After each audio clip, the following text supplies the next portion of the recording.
Nouveau rendez-vous de l'information sur Eden Télévision. Mesdames, Messieurs, merci de nous préférer pour vous informer. À suivre dans cette édition un cas préoccupant d'insalubrité dans la commune d'Abomey-Calavi, plus précisément dans la zone d'Akasato. Et puis, nous parlerons également de la sensibilisation sur la fièvre hémorragique à virus Lassa dans ce journal. Hors du Bénin, l'opposition et des militants ont appelé les Soudanais à de nouveaux rassemblements contre le régime d'Omar el-Béchir ce vendredi après la prière. Ce sera tout pour les titres.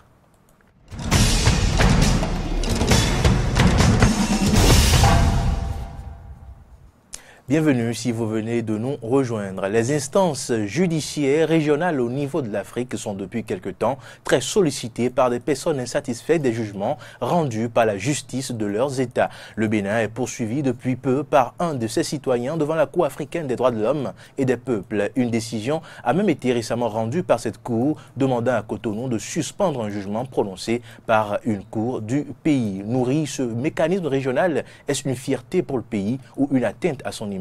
Quelques juristes activistes des droits de l'homme se sont prononcés à notre micro. Vous savez, c'est un protocole qui a créé cette cour, le protocole relatif à la Charte africaine des droits de l'homme et des peuples, portant création de la Cour africaine des droits de l'homme et des peuples. Et donc, ce protocole a demandé aux États de faire une déclaration pour permettre à leurs citoyens de pouvoir saisir quand même la Cour africaine des droits de l'homme. Je pense que cette déclaration a été faite tout récemment par notre État et à partir de cet instant, tous les citoyens peuvent saisir la Cour africaine des droits de l'homme. Et donc, restant dans cette logique, je pense que l'État également doit être heureux de ce que, après avoir signé cette déclaration, ces citoyens maintenant l'amènent devant cette juridiction. Alors, je dirais même que c'est même ça la vitalité des droits humains. Quand vous n'avez pas raison au plan national, il faut pouvoir saisir les instances au plan régional ou au plan international. Vous voyez, la justice, les mécanismes de protection des droits de l'homme sont les derniers remparts face à l'arbitraire au sein d'un État. Il peut arriver des fois où vous aurez une justice qui soit aux ordres, et parce que la justice est aux ordres, vous pouvez ne pas avoir raison au plan interne, ça ne veut pas dire que l'affaire s'arrête au plan interne. Vous avez également la possibilité, n'est-ce pas, d'ester en justice au plan national, au plan régional ou au plan international. Ça vient beaucoup plus régler les problèmes d'affinité entre la justice et l'exécutif. Maintenant, l'autre côté, c'est vrai. C'est là où je penserais également, et je dirais que cela empiète, ternit l'image de notre justice parce que quoi, les questions qui sont envoyées devant la Cour africaine des droits de l'homme jusque-là, c'est des questions de violation des droits fondamentaux et ou devant les juridictions béninoises. Et donc on se dit, est-ce à dire que les juridictions béninoises sont devenues championnes dans la violation des principes fondamentaux qui gouvernent le procès pénal? On peut se demander également quel type d'État est le Bénin qui chaque fois doit pouvoir aller répondre devant les juridictions internationales et autres. Et donc quand on analyse les choses comme ça, on peut dire que non, que notre justice et nos États doivent pouvoir se prendre au sérieux pour peut-être essayer de limiter les cas qui vont devant ces juridictions. Et c'est en cela qu'on verra qu'il y a du professionnalisme parce que vous avez vu, les cas de violation qui sont quand même mentionnés par les uns et les autres sont des violations qu'on pouvait quand même éviter. Vous voyez, qu'on pouvait éviter. C'est là où on se dit, est-ce que cela ne remet pas en cause notre sincérité, la sincérité de notre justice, le professionnalisme qui doit quand même s'y retrouver? C'est là où on pouvait également interpréter les choses comme ça. Mais pour y arriver, je pense que nous allons nous baser sur les arrêts de la Cour africaine. Si la Cour estime que effectivement les violations sont confirmées, alors là, on pourra dire que nos juridictions ont peut-être essayé de glisser sur certaines choses élémentaires. La fièvre hémorragique à virus Lassa sévit depuis quelque temps au Bénin. Le ministre de la Santé, Benjamin Rompati, a confirmé ce 26 décembre 2018 4 nouveaux cas de virus Lassa, de personnes qui ont été atteintes, bien évidemment, dont un cas à Cotonou. Dans la ville de Cotonou, bien évidemment, un cas a été dénombré. Notons que les dispositions ont été prises par le ministère de la Santé du Bénin et différentes autorités pour pallier à cette situation. Et la veille des fêtes, c'est à la veille des fêtes que le ministre a bien sûr annoncé ces événements. Quelles sont les dispositions que les citoyens ont prises pour éviter la propagation de cette maladie? Caral Olaye s'est intéressé à la question. Outre les grands rassemblements politiques et religieux, ces moments d'après-fête constituent aujourd'hui une période de risque de contamination de la fièvre hémorragique à virus Lassa. Les contacts tous azimuts se manifestant par des accolades, des salutations et autres gestes affectifs pour se souhaiter les bons vœux pour la nouvelle année sont à éviter à cause de cette maladie qui sévit une énième fois au Bénin depuis le 4 décembre 2018, mais qui reste inconnue de la majorité des Béninois. Moi, je ne sais pas tout. J'ai entendu parler que bon, c'est par certains animaux que cette maladie est arrivée. Je ne sais même pas d'où ça vient, comment ça a commencé. Bon, je ne sais pas trop sur cette maladie. On a dit qu'il y a une maladie qui est arrivée, que ça est dans les bœufs, de ne pas manger les viandes du bœuf, que c'est contaminant. Et après que très souvent c'est les animaux qui amènent ça, c'est ce que j'ai appris. Et j'ai appris même tout dernièrement que c'est déjà à notre porte. Donc c'est déjà au Bénin, quoi. Sous-informés sur ce que c'est que la fièvre hémorragique à virus Lassa, ses modes de contamination, de prévention et les risques à ne point prendre, de nombreux Béninois ne prennent pas les précautions qui s'imposent en cette période festive. Bon, on s'est salué avec des bises aussi. Et je ne sais pas quelles sont les précautions à prendre. Mais au moins si on est informé, que la population est informée, ça pourra nous aider, on saura comment marcher avec cette maladie-là. Je voulais faire quelque chose, c'est-à-dire, je prends le savon, je me nettoie, c'est-à-dire les mains avant de manger. Ça, ce qu'on dit est que c'est Dieu qui nous protège.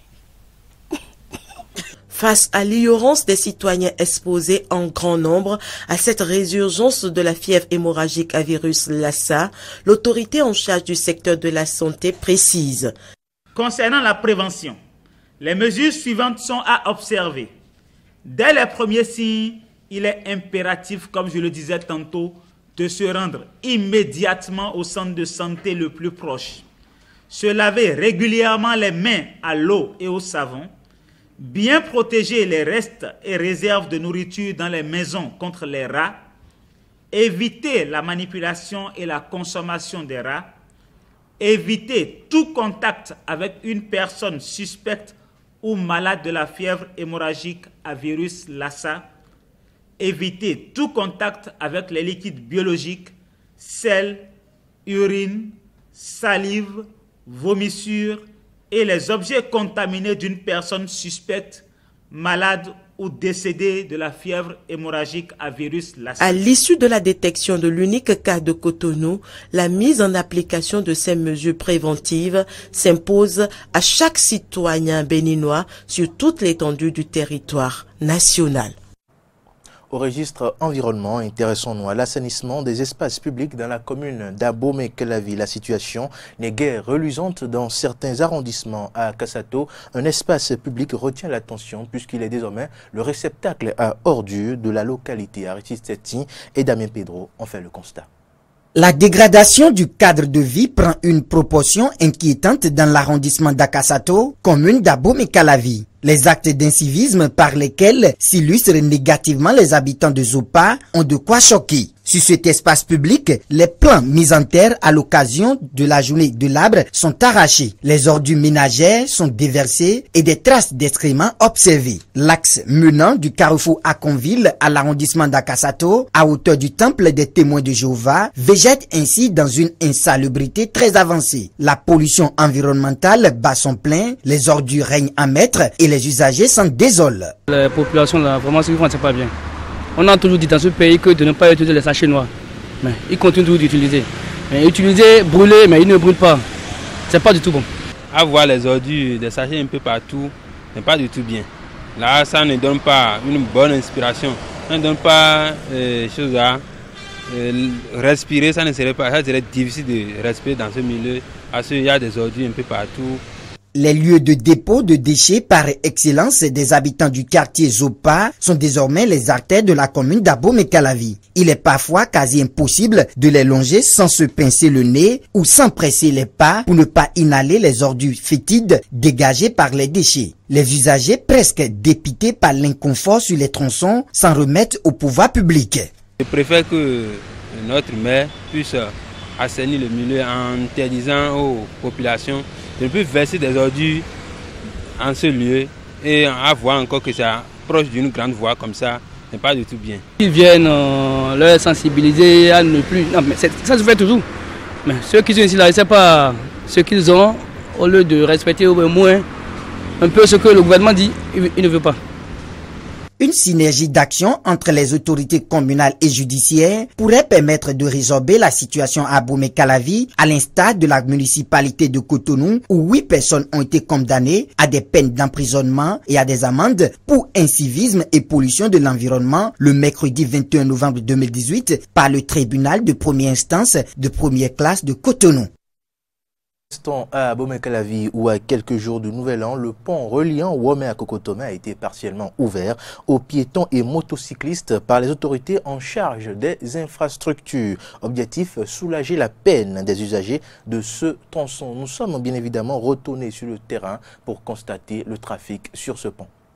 Le pont reliant les localités de Womé et de Kokotomé dans la commune d'Abomey-Calavi, bientôt livré pour la bonne circulation des personnes et des biens en toute sécurité. Autrefois condamnés à emprunter cette piste de fortune, les exposant à tous les risques, les riverains de ce tronçon se réjouissent depuis l'ouverture partielle du pont quelques jours avant la nouvelle année. Ce joie-là, on attendait depuis longtemps.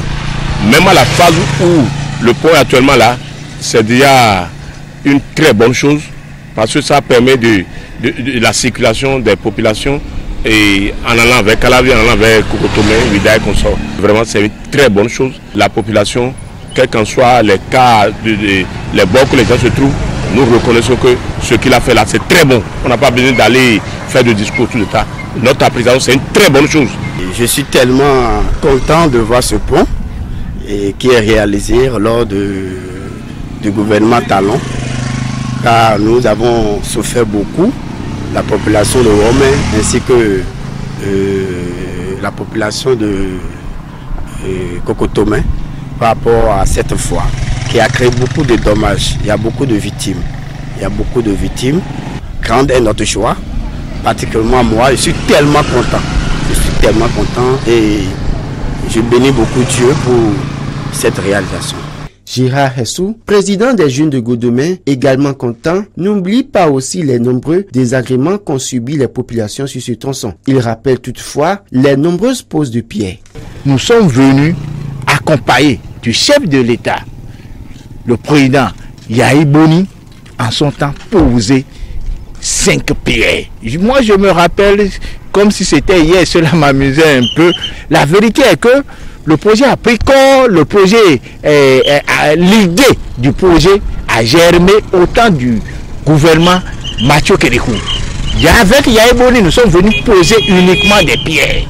Mais sans poser des pierres, le président Patrice Talon a concrétisé ce rêve.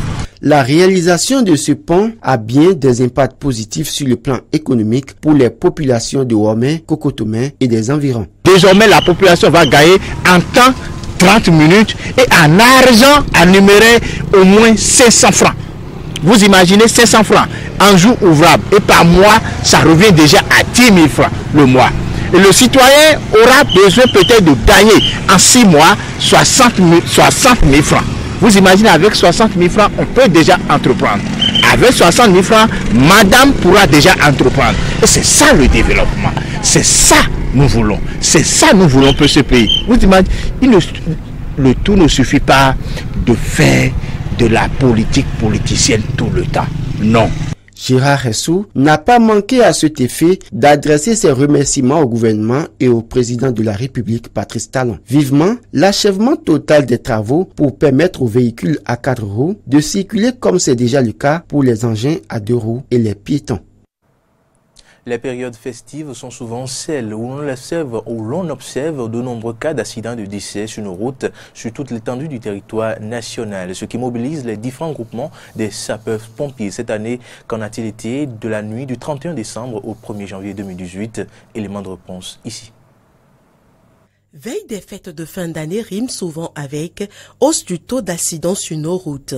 Dans la nuit du 31 décembre au 1er janvier 2019, 6 morts ont été enregistrés des suites de 111 cas d'accidents de circulation et 9 cas d'incendie de grande envergure enregistrés sur toute l'étendue du territoire national. Des chiffres légèrement en baisse par rapport aux années antérieures. Cela s'explique par la création de nouveaux centres de secours dans les départements. De nouveaux centres de secours qui serviront à mieux sensibiliser les populations sur l'importance des gestes qui sauvent en cas de diverses tragédies. Quand les nouveaux centres sont créés, ça veut dire que le secours est rapproché à la population. Et quand le secours est rapproché à la population, donc elle sera sensibilisée plus par rapport aux méfaits de la non-maîtrise et la non-connaissance du secourisme. Pour l'année 2019, Apollinaire Djossou, chef bureau opération catastrophe du groupement national des sapeurs-pompiers du Bénin, souhaite donc moins d'accidents sur les routes. J'ai saisi cette occasion pour recommander vivement à toute la population béninoise d'être prudent dans leur mouvement, de respecter les codes de la route, surtout les camions, ceux qui conduisent les camions, c'est-à-dire transportant de coton ou bien de longs camions du sud vers le nord, d'être prudent et de respecter les consignes de sécurité. Aussi, que les conducteurs à 2 roues portent leur casque. Des conseils pratiques pour s'assurer de très belles fêtes de fin d'année sans accident et sans la moindre goutte de sang sur nos routes. En interactualité, dans l'attente des résultats des élections présidentielles en République démocratique du Congo, l'ancien président malien Nkunda Traoré met en garde affirmant que l'Afrique a les regards braqués sur le pays et espère ne pas être déçu. Suivez. Le dialogue était nécessaire entre les différentes parties et ce dialogue-là, bien entendu, il est conditionné par un certain nombre de choses. D'abord la bonne volonté des uns et des autres. Ensuite, il y a eu des élections. Que les résultats qui seront proclamés soient conformes à la volonté des électeurs. C'est ce que nous avons dit, nous les avons mis devant leurs responsabilités et nous avons dit l'Afrique a les regards braqués sur vous. Faites en sorte que nous ne soyons pas déçus. Nous nous sommes rencontrés, c'est déjà bon. Quand vous voyez Fayoulou à côté de Tshisekedi, à côté des représentants de Chadari, c'est une très bonne chose puisqu'après tout, nous sommes tous des Congolais. Les manifestations qui touchent le Soudan depuis décembre représentent les plus grandes menaces pour le régime du président Omar el-Béchir depuis son arrivée au pouvoir en 1989, estiment les analystes. Les premières manifestations ont éclaté le 19 décembre dans plusieurs villes touchées par des pénuries avant de gagner la capitale Khartoum. Au moins 19 personnes ont été tuées selon les autorités et 37 selon Amnesty International. Aucune manifestation d'ampleur n'a eu lieu depuis mardi, mais l'opposition et des militants ont appelé les Soudanais à de nouveaux rassemblements ce vendredi après la prière. Un groupe d'une dizaine de gilets jaunes s'était installé depuis le 23 décembre dans un ancien hôpital désaffecté du centre-ville de Nice, ont-ils annoncé jeudi soir à l'occasion du déploiement sur la façade d'un gilet jaune géant floqué du sigle RIC, le référendum d'initiative citoyenne. La police est intervenue vers 21h et les a délogés. Les forces de l'ordre ont d'abord investi les lieux, contrôlé l'identité des occupants, puis les ont délogés dans le calme. Les Gilets jaunes avaient dit espérer occuper ce bâtiment au moins jusqu'à la fin de la trêve hivernale. La terreur balaie certaines régions des hautes terres de Papouasie-Nouvelle-Guinée, théâtre de cruelles chasses aux sorcières, accusées par des tribus apeurées d'incarner les forces du mal. Ces cicatrices, Rachel les portera à vie. En avril 2017, elle assiste à un enterrement quand la foule l'accuse d'être une sorcière et d'avoir dévoré le cœur du défunt. Pendant une journée entière, elle est violée et brûlée à l'aide de machettes chauffées à blanc. La douleur était au-delà de tout, je pensais que j'allais mourir. Comme j'étais bâillonnée, j'ai prié en silence. J'ai dit à Dieu, tu m'as donné le devoir de m'occuper de mes enfants, mais si je meurs, qui sera là pour eux ? Comme Rachel, plusieurs dizaines de femmes ont été victimes d'attaques ces dernières années dans cette zone montagneuse du centre de la Papouasie-Nouvelle-Guinée. Au moins 20 en sont mortes. Sécheresse, sida, diabète et même accidents de la route Pour les habitants de la région, tous ces malheurs sont liés à la sorcellerie, une façon pour eux d'expliquer une société en plein bouleversement. Au fil des ans, ce missionnaire assure être parvenu à secourir plusieurs victimes. La plus jeune avait 6 ans. Il y a toujours eu des croyances autour des fantômes ou des pierres qui parlent, des choses comme ça. Mais cette coutume d'accuser des femmes de provoquer la mort de quelqu'un pour ensuite les torturer pendant des heures, jusqu'à leur mort, ça c'est quelque chose de nouveau ici. Selon les régions, les chasses aux sorcières sont différentes. Si certaines sont résolues pacifiquement, d'autres virent à la séance de torture, comme dans cette vidéo filmée en décembre 2017.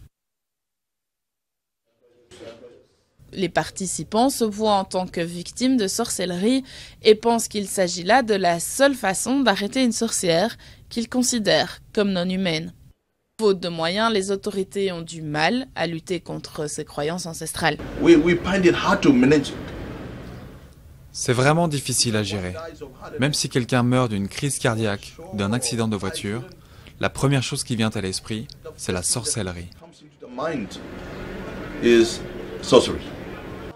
2 ans après son calvaire, Rachel est finalement rentrée chez elle. Elle n'est pas encore totalement guérie, mais elle n'ose pas se faire soigner, de peur d'être à nouveau attaquée. Pour beaucoup, elle reste une sorcière. C'est une première mondiale et la Chine a réussi l'alunissage inédit d'un engin sur la face cachée de la Lune, un événement historique qui renforce les ambitions spatiales de Pékin. Le module d'exploration Change 4, qui avait quitté la Terre le 8 décembre, s'est posé sans encombre à 10h26 de Pékin, 2h26 GMT. Il a envoyé une photo de la surface lunaire. La face cachée est montagneuse et accidentée, parsemée de cratères, alors que la face visible offre de nombreuses surfaces planes pour se poser. Fin de ce journal. Merci de l'avoir suivi. À bientôt. Bon week-end.